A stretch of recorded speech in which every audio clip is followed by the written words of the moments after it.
အလုဆောင်တော့ဝင်းရထက်ရှင်ပျောက်ဆုံးမှုနောက်ွယ်ကဖြစ်ရ2025ဇူလိုင်လလောက်ကစပြီးဆိုရှယ်မီဒီယာတွေပေါ်မှာနာမည်ကြီးလာခဲ့တဲ့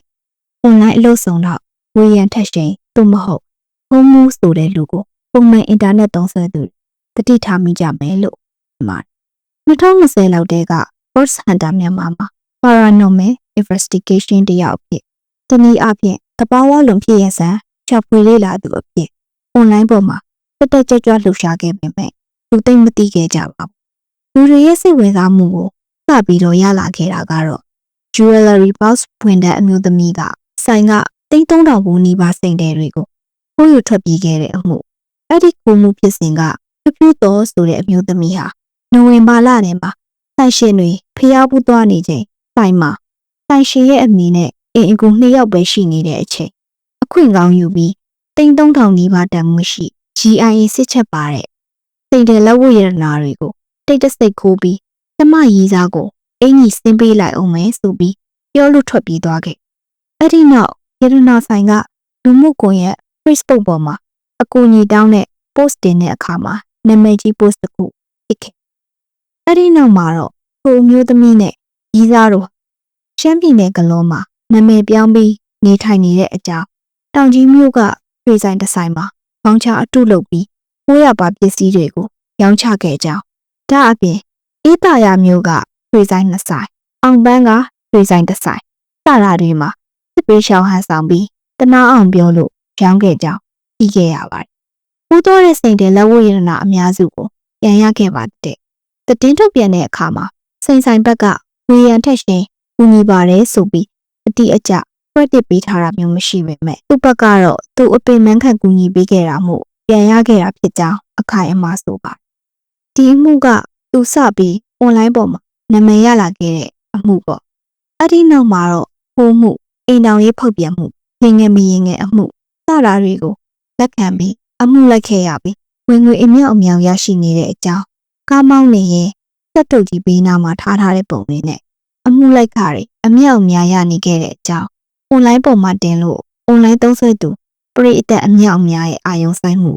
ရသွားခဲ့ပါတယ်။နောက်ထပ်ထင်ရှားခဲ့တဲ့အမှုတွေကတော့ LOL by ပညာပုံစံ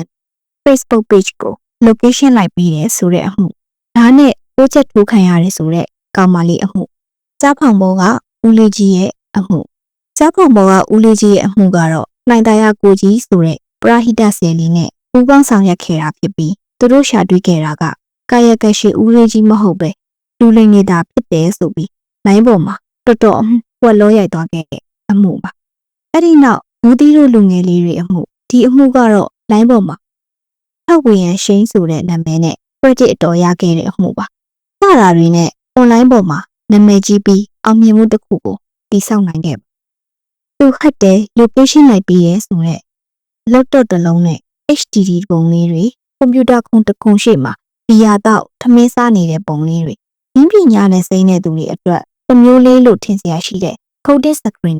မကြာခဏတင်လေးရှိပြီးပရိသတ်အာယုံကိုဖန်ဆနိုင်ခဲ့ information လိုက်မယ်ဆိုရင်တရက်ခန့်ရဲ့ဖုန်းနံပါတ်အဟောင်းအသစ်မှတ်ပုံတင်နံပါတ် Viber Telegram or social platform တွေနဲ့ဒီတမျှအကုန်ပို့ပေးထားမယ်ဆိုရင်လိုက်လို့ရတယ်လို့ဆိုပါတယ်တိတက်နားလေသူတွေရဲ့ထောက်ပြချက်ကအရာတော့မြန်မာနိုင်ငံလိုနေရာမှာတာမန်ပြည်သူတယောက်အနေနဲ့ဖုန်းနံပါတ်မှတ်ပုံတင်နံပါတ်တိယုံနဲ့နေတဲ့နေရာကိုလိုက်ဖို့အတွက်ဆိုတာအစိုးရဝန်ထမ်းတွေသာဝင်ခွင့်ရှိတဲ့ DB ခေါ် database ကိုဒီလူကဝင်ခွင့်ရှိနေတာလားဖတ်ပြီးဝင်နေနိုင်တာလားရုံးတွေကအတိတယောက်ယောက်ကိုငွေပေးပြီးဖုံးဆက်မေးရလားအစရှိသဖြင့်ဝိဝါဒကွဲပြားစေရတယ်အများကြီးပြောစရာဖြစ်ခဲ့ပါတယ် Viber Telegram Gmail Facebook စတာတွေကလည်းထပ်လို့ရခဲ့တဲ့ဆိုပါအောင်ဆိုအကုန်လုံးက VPN နဲ့ကိုစီခံသုံးနေရတာမို့ location အမှန်တကယ်ထွက်ပါမယ်။ဤပညာအားနည်းတဲ့သူတွေကိုချင်းထည့်နေဤပညာနဲ့အကျွမ်းတဝင်မရှိတဲ့လူတွေရဲ့အကောင့်တွေကို recovery ပြန်ဆွဲပြီးအထက်ကအချက်အလက်တွေနဲ့ပြန်ဆွတ်ပြီးနာမည်ဝင်ခံခွင့်ရနေတာအမျိုးမျိုးဝေဖန်တာကိုခံခဲ့ရတယ်။တချို့ကလည်းဒီကောင်လေးကဟိုးရင်ခိုင်ကြီးဦးတုံးကလိုပဲစုံစမ်းရေးအဖွဲ့တွေထဲမှာရှိတဲ့အတိအကျွမ်းတယောက်ယောက်စီကနေအမှုဖြစ်စဉ်တွေနဲ့အကြောင်းအရာတွေကိုသိခွင့်ရပြီး online ပေါ်လူစော်လုပ်ခွင့်ရနေတာလောက်ခဲ့သမျှလိုက်ခဲ့သမျှအမှုတွေအားလုံးဟာ မြန်မာနိုင်ငံရဲ့66ကာကြီးကိုပြောင်ပြောင်ကြီးချိုးဖောက်နေခဲ့တာမို့အနေရဲ့နှက်ခံပေါ်လမ်းလျှောက်နေသလိုဖြစ်နေ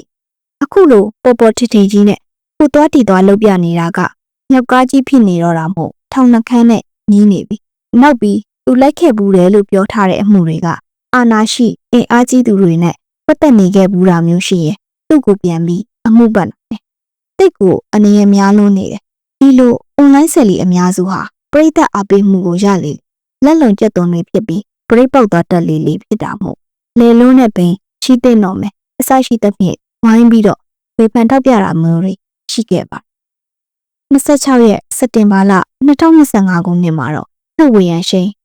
ပေါ်ဖုံးမိုးဆိုတဲ့လူဟာစက်တင်ဘာ21ရက်နေ့တည်းက CID ကစုံစမ်းစစ်ဆေးဖို့ခေါ်သွားတာခံရပြီးအခုချိန်ထိသတင်းပြတ်မရသေးတာကြောင့် online ပေါ် post တွေအကူအညီတောင်းထားတာကိုလည်းမြင်ရပါတယ်။အဲ့ဒီ post မှာဝေရန်ထက်ရှိန်ဆိုတဲ့လူစက်တင်ဘာလ21ရက်နေ့နေ့လယ်12:36ကပို့ထားတဲ့စာ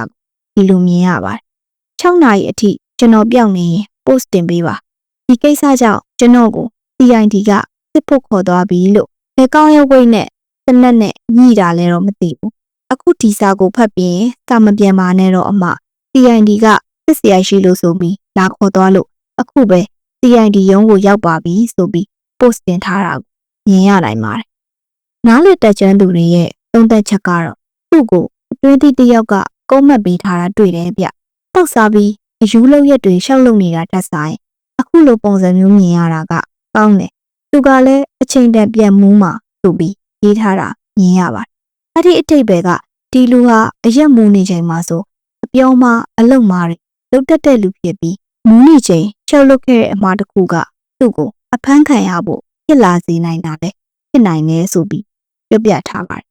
ကျွန်တော်တို့ရင်အားပြောခဲ့သလိုပဲဒီခေတ်ကြီးမှာအလုတ်ဆောင်တောက်ဆိုပြီးညှောက်ကားပြသလိုတရုတ်ဆောင်ပြနေတာကြီးကအပူတဲ့ဘောင်းစုံစီကငွေတွေနဲ့ဝင်ငွေဖြောင်းနိုင်ပေမဲ့ location လိုက်တယ် tracking လိုက်တယ်ဆိုတာမျိုးကဘေးရင်ဟောသလိုပဲ possibility မူတည်ပြီးဟိုနာရှိမယ်ဒီနာရှိမယ်ဆိုပြီးမှသာဖြစ်နိုင်ကြီးကိုတန်းပြောရတာအမှားအယွင်းရှိသွားခဲ့ရင်လေတရားခံဘက်ကနီးပညာကျွမ်းကျင်လို့ location အမှားတွေလုပ်ထားလို့စသဖြင့်အကြောင်းပြချက်မျိုးစုံပြပိုင်ခွင့်ရှိဒီတော့လိုက်ရတဲ့အမှုတွေများလာလေမအောင်မြင်တဲ့အမှုတွေများလာလေဖြစ်နိုင်ကြီးကအခွင့်အရေးအများများနေတော့တာပေါ့အချိန်ကိုလူပြီးလုံနေကြရတဲ့အပူတယ်တွေကြားမှာသူ့ကိုအားကိုးမိလို့အချိန်ပူနှောင့်နေလမ်းလွဲလိုက်သွားမိသူတွေရှိနိုင်တယ်လို့မရင်ငယ်အမှုတွေမှာပေါ်ခံရလို့အညှိုးထားခဲ့ရတဲ့သူတွေတခိုးမှုပါဆိုပြီးမှားရင်းဆွဆွဲခံရလို့အညှိုးထားတဲ့သူတွေလည်းရှိနိုင်တယ်ဒီလူတွေထဲမှာအာဏာရှိတဲ့သူတွေနဲ့မိဆက်ရာအတိုင်းဝိုင်းနေရှိနိုင်ခဲ့ဘူးတာမို့သူမြန်မာပြည်ကပြန်ဝင်ပြီးမြောက်ကားရိုက်နေတော့ဝင်ထဲသွင်းပေးလိုက်တာဖြစ်နိုင်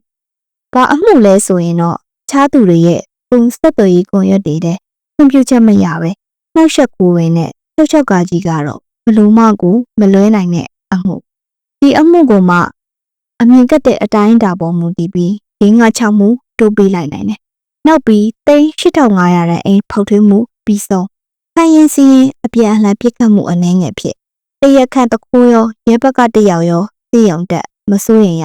အခုခေတ်ပိုးဆိုးလူနိုင်နဲ့ပြန်ပေးဆွဲတခိုးတွေဘဲကဘလို့လက်နက်တွေရနောက်ပိုင်းတော်တော်တတိထားရတယ်။အော်ခုမှုလေးပါပဲပြန်ပေးဆွဲမှုလေးပါပဲဆိုပြီးပို့လို့မရဘူး။တင်ထားတဲ့အမှုမှာသူကိုယ်တိုင်ဝင်ပြစ်ခတ်ဖန်ဆီးထားတဲ့ပုံစံနဲ့တင်ထားတာလည်းရှိသေးတာမို့ဒီလက်နက်မှုကိုအကြောင်းပြပြီးအမှုကိုလက်တစ်ထက်နဲ့ငါတစ်ထက်နာအောင်အများကြီးထပ်ပြီးလုပ်ပေးလိုက်နိုင်တယ်။အမှုကဘလောက်နဲ့မလဲဆိုတာကတော့သူ့ကိုဘလောက်အမြင်ကပ်နေကြတယ်လဲဆိုတဲ့အပေါ်ပဲမူတည်ပါတယ်လို့သုံးသပ်ပြောဆိုကြပါတယ်။ဒီ case မှာသင်ခန်းစာကနာမည်ကြီးအမှုတွေမှာဆက်ဝင်ပါပြီးလူသိများထင်ရှားအောင်လုပ်ဖို့လွယ်ပေမဲ့ကိုနာမည်ကြီးသွားတာကဥပဒေပေါင်းတွင်ကနာမည်ကြီးခဲ့တာလားဥပဒေအပြင်ဘက်ကမြောက်ကားလုပ်ပြီးနာမည်ကြီးခဲ့တာလားဆိုတာကိုကောင်းကောင်းကြီးနားလည်ပြီးတူတူတိတ်တိတ်နေတတ်ဖို့လိုတယ်။ဝါကြောမှုကိုရှောင်ကျဉ်ပြီးအစံပြေးဝတဲ့စပနံလိုခက်ငဲ့တာနေတင်နေဆိုတာမိမောင်းထိုးပြထားတော့တာပါပဲ။အဆုံးထိကြည့်ပေးခဲ့တဲ့အတွက်ကျေးဇူးများကြီးတင်ပါတယ်။နောက်ဗီဒီယိုတွေမှာပြန်ဆောင်ကြပါမယ်။